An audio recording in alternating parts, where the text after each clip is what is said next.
যে ব্যক্তি রোজা রাখবে তার মুখের দুর্গন্ধটা, মুখের ঘ্রাণটা মেশক আম্বার চাইতেও পছন্দনীয় আমার কাছে। সুবহানাল্লাহ। আমার যে মুখের দুর্গন্ধ আছে, এই ঘ্রাণটা, দুর্গন্ধটা আল্লাহ পাক রব্বুল আলামিন বলেন মেশক আম্বার চাইতেও আমার কাছে অধিক প্রিয়। আমরা মনে করি রমজান মাসে মুখের ভিতর গন্ধ হয়, এটা পাকস্থলী থেকে হয়, না খাওয়ার কারণে একটা গন্ধ আসে। এই গন্ধ মনে করি আমরা, এই গন্ধটা আমরা গন্ধ মনে করি। আল্লাহ পাক রব্বুল আলামিন বলেন এই গন্ধটা আমার কাছে এরকম বা মেশক আম্বার চাইতেও বেশি প্রিয়। সুবহানাল্লাহ। লাইন শাকারতুম লাযিদান্নাকুম ওয়ালাইন কাফারতুম মিন্না আযাবি লাশাদীদ। আল্লাহ পাক রব্বুল আলামিন, আল্লাহ পাক রব্বুল আলামিনের যে বান্দা শুকরিয়া আদায় করে আল্লাহ সুবহানাহু ওয়া তাআলা ওই বান্দার নিয়ামতকে বাড়ায় দেন। যে বান্দা নিয়ামতের শুকরিয়া আদায় না করে আল্লাহ সুবহানাহু ওয়া তাআলা বলেন ইন্না আযাবি লাশাদীদ। আল্লাহ সুবহানাহু ওয়া তাআলা নিয়ামত তো দেন না এবং ওই বান্দাকে আযাবের মধ্যে গ্রেফতার করে। আল্লাহ সুবহানাহু ওয়া তাআলা আমাদেরকে বড় নিয়ামত দান করেছেন। সর্বপ্রথম বড় নিয়ামত আল্লাহ পাক রব্বুল আলামিন আমাদেরকে মুসলমান বানাইছেন, মুসলমানের ঘরে জন্মগ্রহণ করছি, আলহামদুলিল্লাহ। যদি আমি ইহুদি নাস্তিক বেদিনের ঘরে জন্মগ্রহণ করতাম তাহলে আমি বিনা হিসাবে আমি জাহান্নামী হয়ে যাইতাম।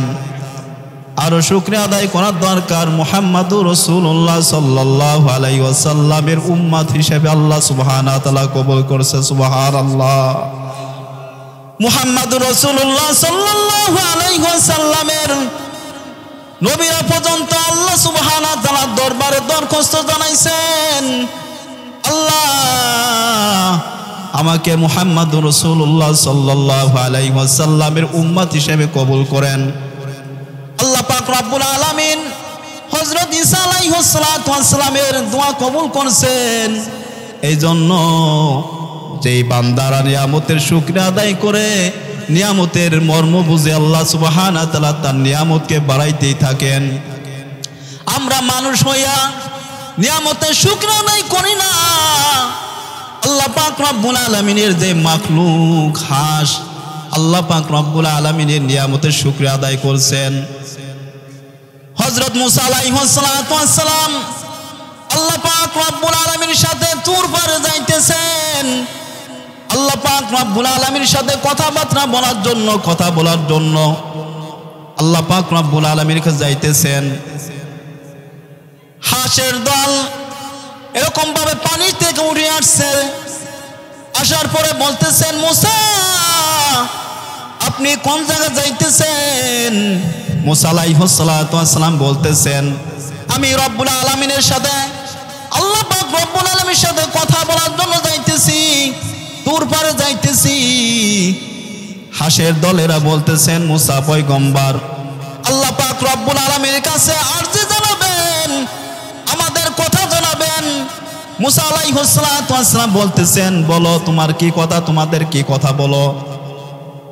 হাঁসের দলরা বলতেছেন হে মুসা পয়গম্বর অনেক দিন যাবত 40 বছর যাবত আমাদের এরকম ভাবে অনেক দিন যাবত আমাদের বৃষ্টি হইতেছে না, খাল বিলে পানি নাই, আমাদের অনেক কষ্ট হইতেছে। আল্লাহ পাক রব্বুল আলামিনকে আপনি জানাবেন মুসা পয়গম্বর আল্লাহ পাক রব্বুল আলামিন আমাদের জন্য কবে বৃষ্টি দান করবেন।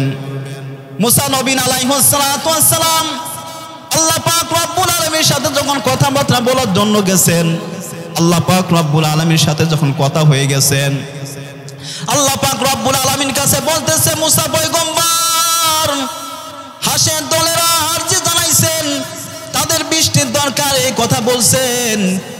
তখন আল্লাহ পাক রব্বুল আলামিন বলতেছেন হে মুসা তুমি কি করো, এই হাঁসের দলদের যে বলো আল্লাহ পাক রব্বুল আলামিন 40 বছর পরে তোমাদেরকে বৃষ্টি দিবে। মুসা আলাইহিস সালাম চিন্তিত হয়ে গেলেন, রব্বুল আলামিন এ আবার কেমন কথা, 40 বছর পরে বৃষ্টি দিবেন, কেমনে থাকবে হাঁস? আল্লাহ আপনার মাখলুক, কেমনে থাকবে বৃষ্টি ছাড়া, পানি ছাড়া? থাকা তো সম্ভব না। তখন আল্লাহ পাক রব্বুল আলামিন বলতেছেন, তারপর তুমি হাঁসদের জানাই দাও, এই ফয়সালাটা বলে দাও। মুসা নবী আলাইহিস সালাম তখন রাস্তার পর দিয়ে হাঁটতেছেন, চলতেছেন।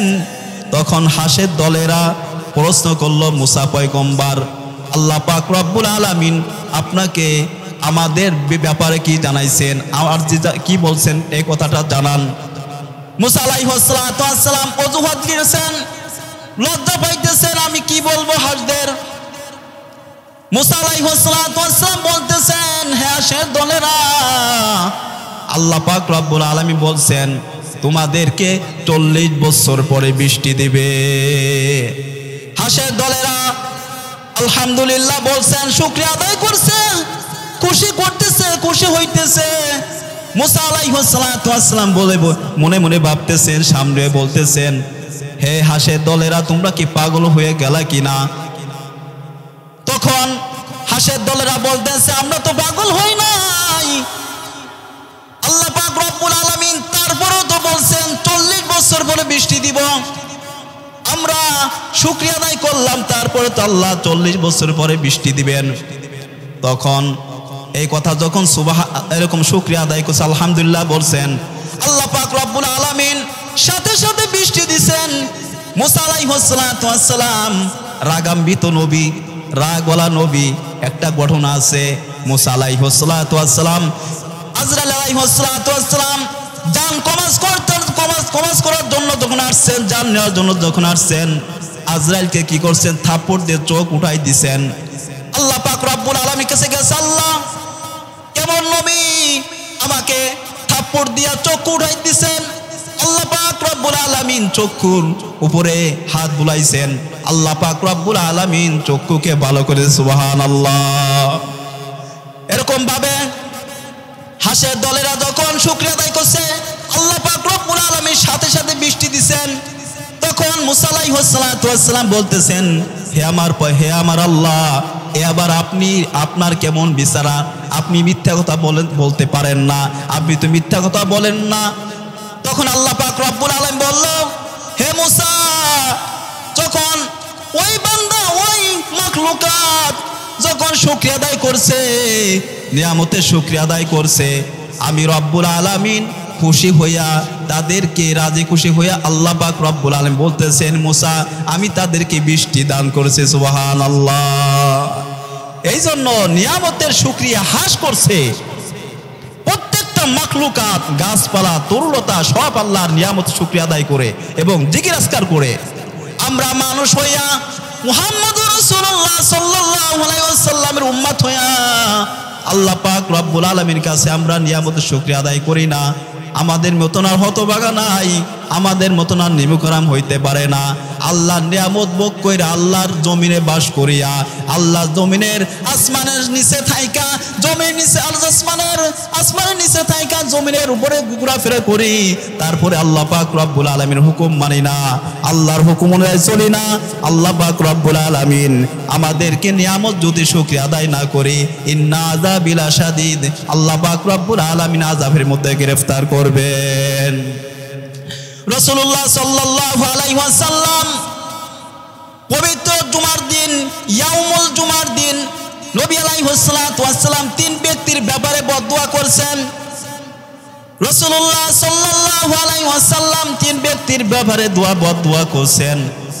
এক ব্যক্তির ব্যাপারে বদদুয়া করছেন। প্রথম ব্যক্তি, যে পিতা মাতার পরও নিজের গুনাহকে মাফ করাইতে পারে নাই, ওর মতন আর হতভাগা নাই। যে পিতা মাতা পাইছে কিন্তু নিজের গুনাহকে মাফ করাইতে পারে নাই, খেদমত করে গুনাহ মাফ করাইতে পারে নাই, ওর মতন আর হতভাগা নাই। সাহাবী হওয়া সত্ত্বেও মৃত্যুর সময় ঈমান, মৃত্যুর সময় কালিমা নসিব হইতেছিল না। নবী আলাইহিস সালাতু ওয়াসসালামের সাহাবী হযরতে আলকামা রাদিয়াল্লাহু তাআলা আনহু মৃত্যুর সময় কালিমা নসিব হইতেছে না, কালিমা জবান দিয়ে বার হইতেছিল না। তখন এই অবস্থা দেখা হযরতে আলকামা রাদিয়াল্লাহু তাআলা আনহুর স্ত্রী চিন্তিত হইয়া নবী আলাইহিস সালাতু ওয়াস সালামের দরবারে চলে গেছেন। আল্লাহ রাসূল সাল্লাল্লাহু আলাইহি ওয়াসাল্লাম, আপনার সাহাবী আলকামা মৃত্যুর শয্যায় আছে, কালিমা নসিব হইতেছে না। নবী আলাইহিস সালাতু ওয়াস সালাম চারজন সাহাবীকে আল্লাহ রাসূল সাল্লাল্লাহু আলাইহি ওয়াসাল্লাম আলকামা রাদিয়াল্লাহু তাআলা আনহুর কাছে কালিমা পড়ার জন্য পাঠাইছেন। হযরতে আলী রাদিয়াল্লাহু তাআলা আনহু, হযরতে সালমান ফারসি রাদিয়াল্লাহু তাআলা আনহু, হযরতে আম্মার রাদিয়াল্লাহু তাআলা আনহু, হযরতে বিলাল রাদিয়াল্লাহু তাআলা আনহু রাসূল সাল্লাল্লাহু আলাইহি ওয়াসাল্লাম পাঠাইছেন কালিমা পড়ানোর জন্য। চারজন সাহাবী কালিমা তালকিন দিতেছে, কালিমার জবান দিয়ে কালিমা বের হইতেছে না, চেষ্টা করতেছে, কালিমা বের হইতেছে না। তখন নবী আলাইহিস সালাতু ওয়াস সালাম দরবারে চারজন সাহাবী চলে গেলেন। সাহাবাত বান্দে বলতেছে, আল্লাহ রাসূল মুহাম্মদুর রাসূলুল্লাহ সাল্লাল্লাহু আলাইহি ওয়াসাল্লাম, আপনার সাহাবী আলকামার জবান দিয়ে আমরা অনেক চেষ্টা করছি, তারপরও কালিমা নসিব হয় না, কালিমা জবান দিয়ে বের হয় না।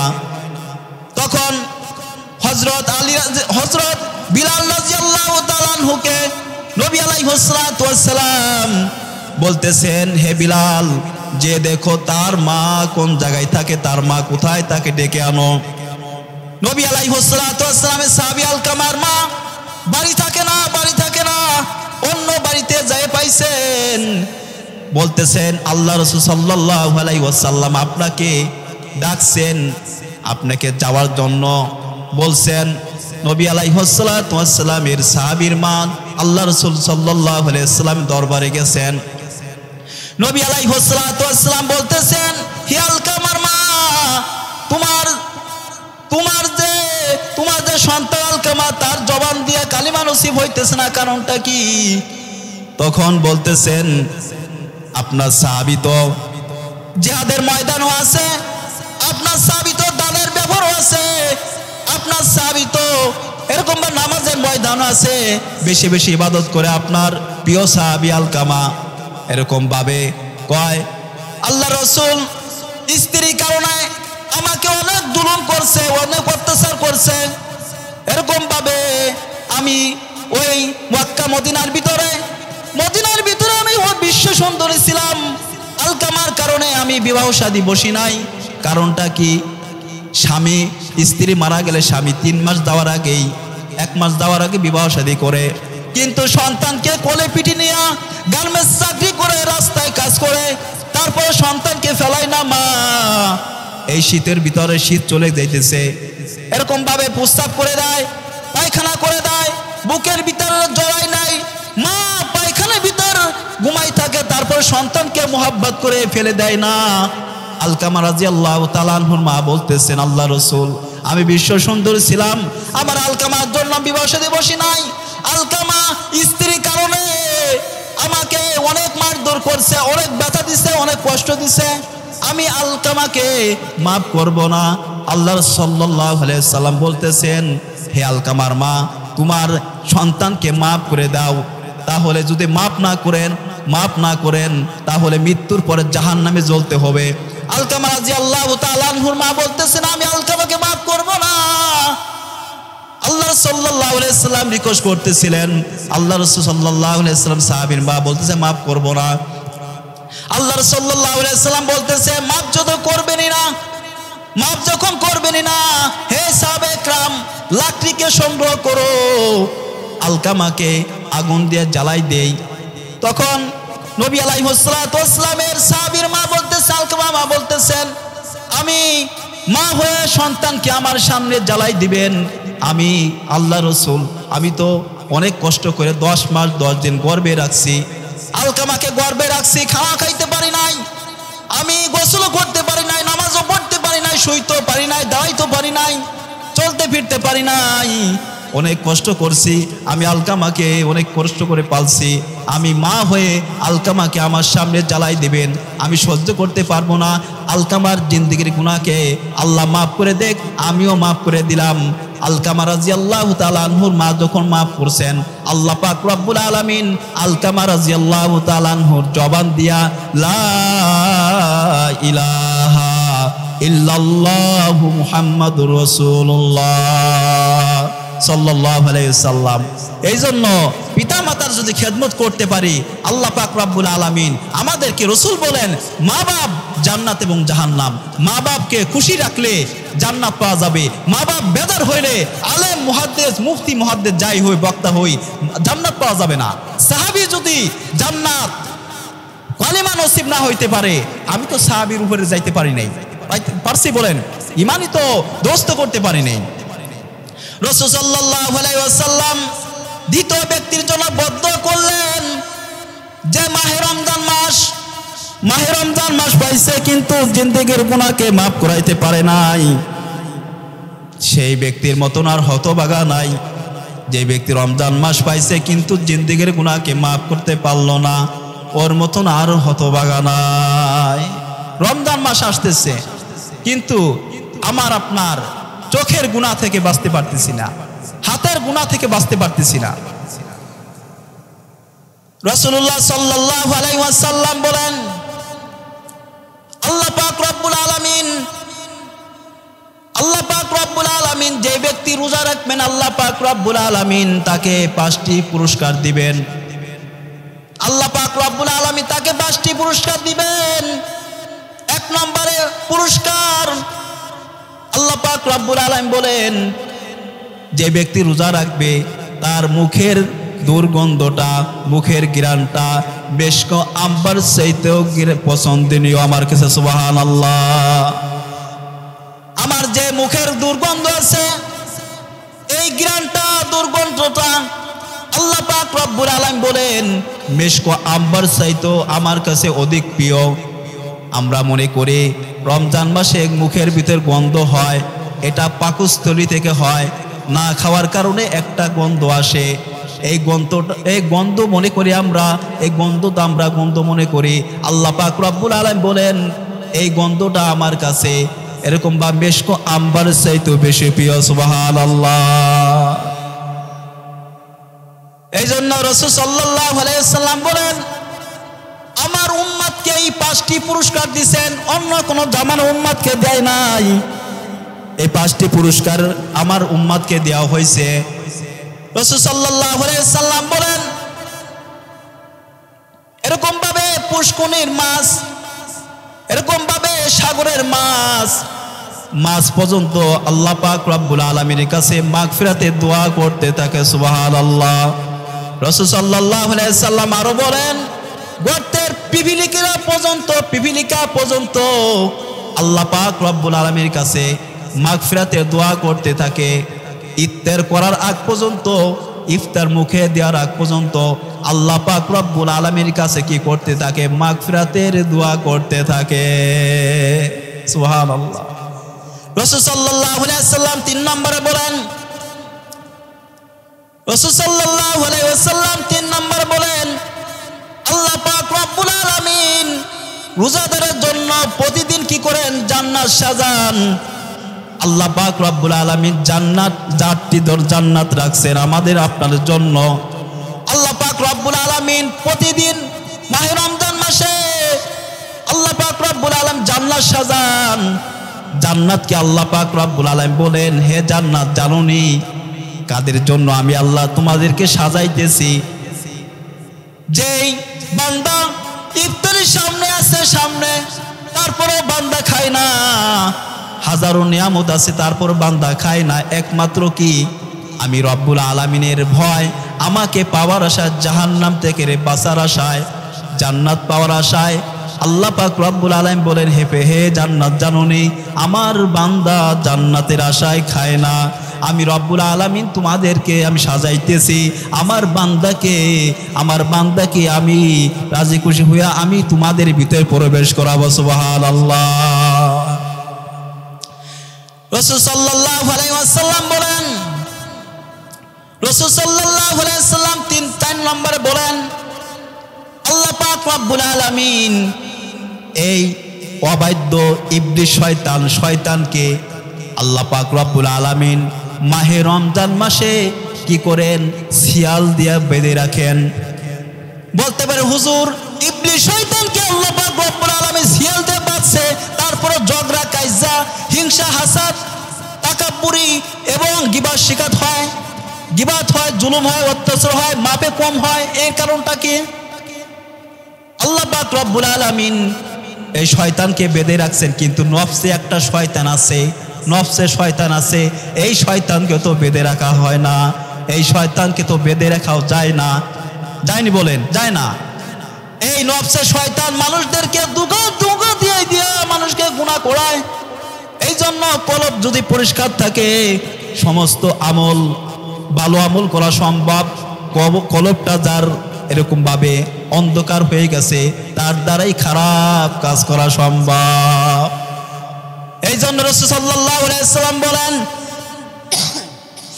আল্লাহ পাক রব্বুল আলামিন 5 নম্বর বলতেছেন মাহে রমজান মাসের শেষ রাত্রিতে আল্লাহ পাক রব্বুল আলামিন বান্দার জিন্দেগির গুনাহকে maaf করে দেন। সুবহানাল্লাহ। আল্লাহ পাক রব্বুল আলামিন কি করেন মাহে রমজানের শেষে ঈদুল ফিতরে যখন চাঁদ উঠে যায় তখন আল্লাহ পাক রব্বুল আলামিন রোজাদারের জিন্দেগির গুনাহকে maaf করে দেন। সুবহানাল্লাহ। আমরা কি করি বলেন? গান বাজাই, আতশবাদী, এরকম ভাবে আমরা কি করি মার্কেটে ঘোরাফেরা, চুল কাটা, দাড়ি চাচা, দাড়ি আমরা চাচতে থাকি। বৈজ্ঞানিকরা দাড়ির ব্যাপারে বলছেন 1 নম্বরে জৈবনে পর থাকবে না, 2 নম্বরে এরকম ভাবে জৈবনে পর থাকবে না, 2 নম্বর এরকম 1 নম্বরে জৈবনে পর থাকবে না, 2 নম্বরে চোখের পার থাকবে না, এরকম ভাবে অকালে মরণ হবে। এই হলো বৈজ্ঞানিক থিওরি। আল্লাহ রাসূল সাল্লাল্লাহু আলাইহি ওয়াসাল্লাম বলেন যখন বান্দা আমার সুন্নাতকে জবাই করে আল্লাহ পাক রব্বুল আলামিন তার আমলনামায় কবিরা গুনাহ 24টা ঘন্টা চালু থেকে নাউজুবিল্লাহ। ওই বান্দা নামাজ পড়লো, 24টা ঘন্টা দান করলো, সদকা করলো, যাকাত দিল, হজ করলো, কোরআন তেলাওয়াত করলো, নামাজ পড়লো, যত ইবাদত করুক আল্লাহ পাক রব্বুল আলামিন তার আমলনামায় কবিরা গুনাহ 24টা ঘন্টা চালু রাখেন। এই জন্য রোজা যে রাখবো, এই রোজা 6টি আদব আছে। কয়টি আদব বলেন? 6টি আদব।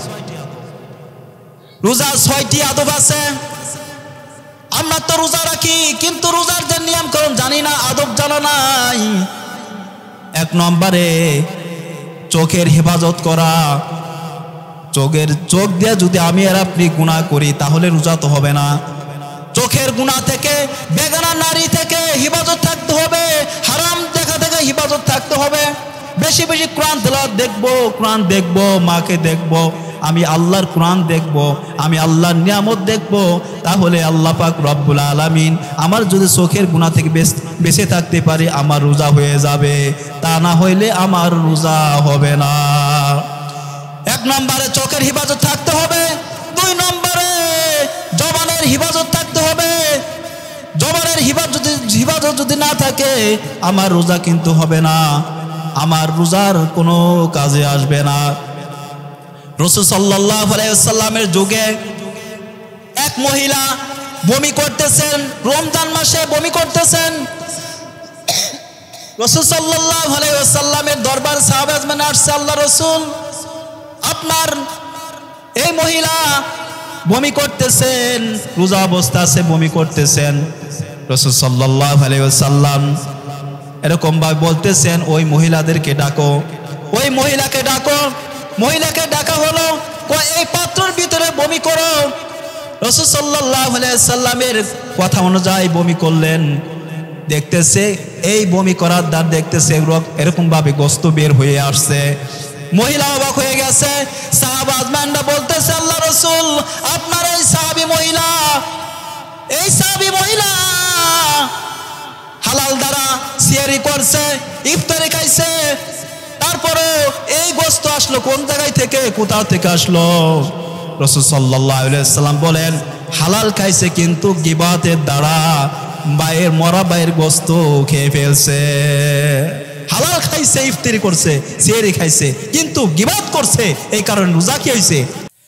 এই জন্য 1 নম্বরে চোখের হিফাজত, 2 নম্বরে জবানের হিফাজত। জবানের হিফাজত না থাকলে রোজা হবে না। এরকম ভাবে হাতের গুনাহ থেকে হিফাজত থাকতে হবে।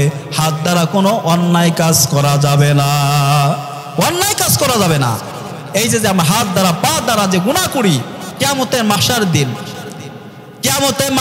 দিন এই হাত, এই পা, এই শরীরের অঙ্গ প্রত্যঙ্গ আপনার বিরুদ্ধে মামলা দায়ের করবে। তখন হাতকে প্রশ্ন করব আমি বা আপনি, হাত আমি দুনিয়াতে জুলুম করছি, হারাম কাজ করছি, তুমি তো আমাকে বাধা দাও নাই। হাত বলবে হে আল্লাহর বান্দা, আল্লাহ পাক রব্বুল আলামিন দুনিয়া থেকে আমাকে শক্তি দেয় নাই। আমি যে শক্তি দিলে তো আমি কি করতাম, তোমাকে বাধা দিতাম। জবান আমাকে তো আল্লাহ পাক রব্বুল আলামিন যে এরকম ভাবে কথা বলার শক্তি দেয় নাই, এই কারণ বলতে পারি নাই। হাত কিয়ামতের ময়দানে আপনার বিরুদ্ধে মামলা দায়ের করবে, পা মামলা দায়ের করবে, শরীর অঙ্গ তো মামলা দায়ের করতে থাকবে। এই জন্য চোখের হিফাজত, জবানের হিফাজত, হাতের হিফাজত, পায়ের হিফাজত। যদি আমি পায়ের হিফাজত, হাতের হিফাজত না করি তাহলে আমার কিন্তু রোজা হবে না।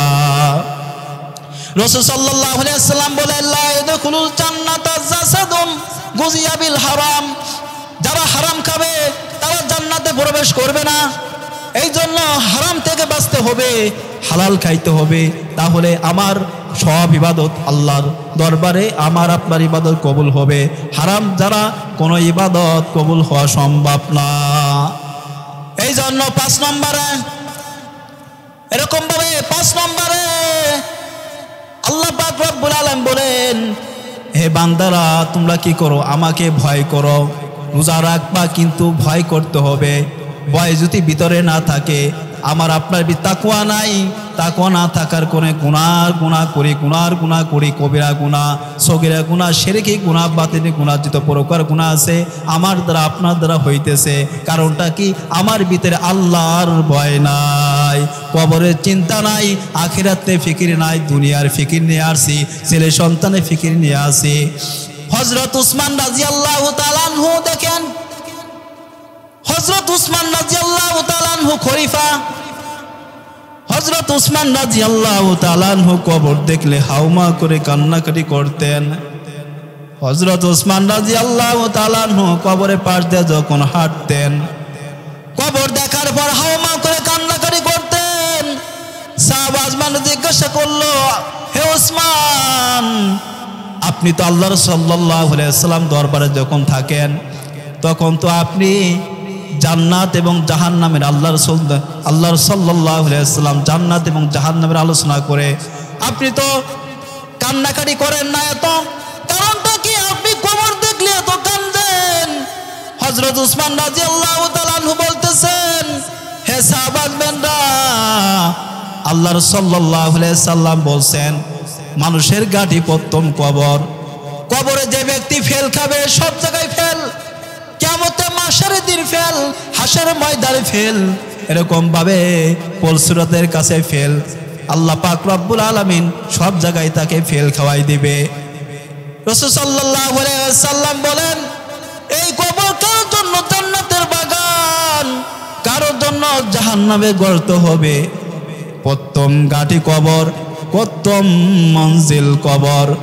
এই জন্য উসমান রাদিয়াল্লাহু তাআলা আনহু কবরের চিন্তায়, কবরের পেরেশানিতে হাউমা করে কান্নাকাটি করতেন। আবু বকর রাদিয়াল্লাহু তাআলা আনহু বলতেছেন, আমি যদি গাছের পাতা হইতাম, আমি যদি গাছ হইতাম, এরকম ভাবে আমাকে গাছ হইলে গরুতে খেয়ে ফেলতো, এরকম ভাবে গাছ হইলে, গাছের পাতা হইলে আমার কোনো হিসাব দিতে দেয়া লাগতো না। সাহাবাদের জিন্দেগি খুঁজে দেখেন, কান্নার কান্না, আমাদের জিন্দেগিতে কোনো কান্না নাই।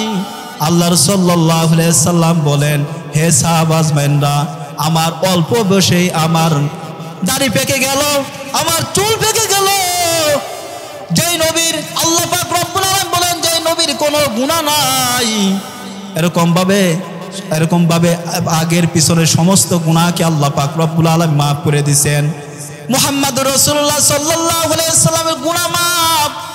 তারপর আল্লাহ রাসূল কান্নাকাটি করেন, সারা রাত নামাজ পড়ে পা ফুলে ফেলেন, রক্ত বের হয়ে যায় আল্লাহর সাল্লাল্লাহু আলাইহি ওয়াসাল্লাম।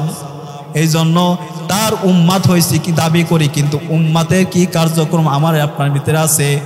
রাসূলুল্লাহ সাল্লাল্লাহু আলাইহি ওয়াসাল্লাম শাবান আসলে কি করতেন? এই শাবান মাস চলতেছে, নফল ইবাদত করতেন, নফল নামাজ পড়তেন, নফল রোজা রাখতেন।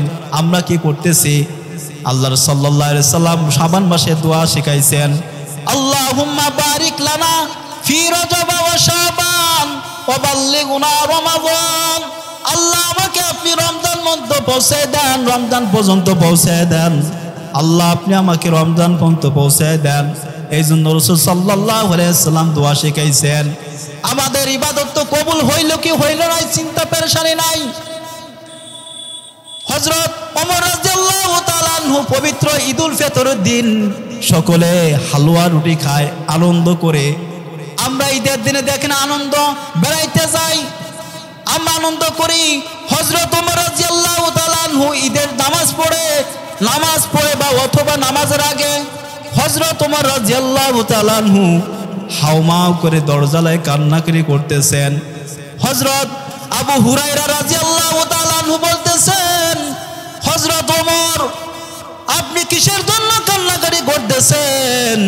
হযরত ওমর রাদিয়াল্লাহু তাআলা আনহু বলতেছেন, আমি কান্নাকাটি করব কি করব না? আমি মাহে রমজান মাসের রোজা রাখলাম, আল্লাহ পাক রব্বুল আলামিন কবুল করলো কি করলো না, চিন্তা ঢুকছে, পেরেশানি ঢুকছে। আমি রমজান মাসে কোরআন তেলাওয়াত করলাম, আল্লাহ পাক রব্বুল আলামিন কোরআন তেলাওয়াত কবুল করলো কি করলো না, পেরেশানি ধরছে। রমজান মাসে আমি এরকম ভাবে তারাবির নামাজ পড়লাম, আল্লাহ পাক রব্বুল আলামিন কবুল করলো কি করলো না, পেরেশানি ধরছে। আমি রমজান মাসে ইফতারি করছি, আল্লাহ পাক রব্বুল আলামিন কবুল করলো কি করলো না, পেরেশানি ধরছে। আমি রমজান মাসে সিয়ারি খাইছি, আল্লাহ পাক রব্বুল আলামিন কবুল করলো কি করলো না, পেরেশানি ঢুকছে। হযরত ওমর রাদিয়াল্লাহু তাআলা আনহু বলেন, লাইলাতুল কদর আমি পাইছি, কিন্তু আল্লাহ কবুল করলো কি করলো না, পেরেশানি ধরছে। এরকম ভাবে আল্লাহ পাক রব্বুল আলামিন রহমতের 10 দিন দিচ্ছেন, 10 দিন আমার কপালে জুটলো কি জুটলো না, পেরেশানি ঢুকছে। এরকম ভাবে মাগফিরাত নাজাত আমার কপালে হইল কি হইল না, পেরেশানি ঢুকছে। আমি কত ইবাদত করছি, আল্লাহ পাক রব্বুল আলামিন আমার ইবাদত করলো কি করলো, কবুল করলো কি করলো না, এই পেরেশানি ঢুকছে। হযরত আবু হুরায়রা রাদিয়াল্লাহু তাআলা আনহু ওমর রাদিয়াল্লাহু তাআলা আনহুকে প্রশ্ন করছেন যে ওমর অদ্য জাহানের বাদশা হযরত ওমর রাদিয়াল্লাহু তাআলা আনহু কাঁদতে কাঁদতে চোখের ভিতর গাও ফেলছে।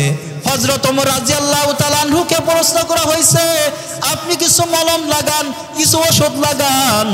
কয়, আমি কিসের জন্য ওষুধ লাগাবো, আমি কিসের জন্য ওষুধ লাগাবো?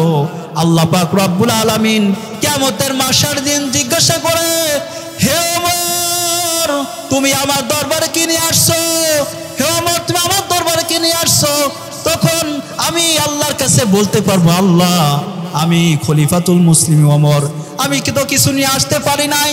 আমি আল্লাহ আপনার ভয়ে, আপনার কবরের ভয়ে, আপনার জাহান্নামের ভয়ে, আপনার কিয়ামতের ময়দানে হিসাব দেওয়ার ভয়ে আল্লাহ আপনার সব কিছু আপনি সৃষ্টি করছেন, কবরে যাওয়ার পরে হিসাব দেব কেমনে, এই চিন্তিত হওয়ার কারণে আমি আল্লাহ ওমর রাদিয়াল্লাহু তাআলা আনহু বলেন, আল্লাহ পাক রব্বুল আলামিনের কাছে তো আমি বলতে পারবো, আল্লাহ রব্বুল আলামিন আমি আপনার এই কবরে বয়ে, আপনার বয়ে চোখের ভিতর আমি গাও ফেলছি, এইটাই আমার পুঁজি আছে, এই পুঁজি ছাড়া আমার তো আর পুঁজি নাই।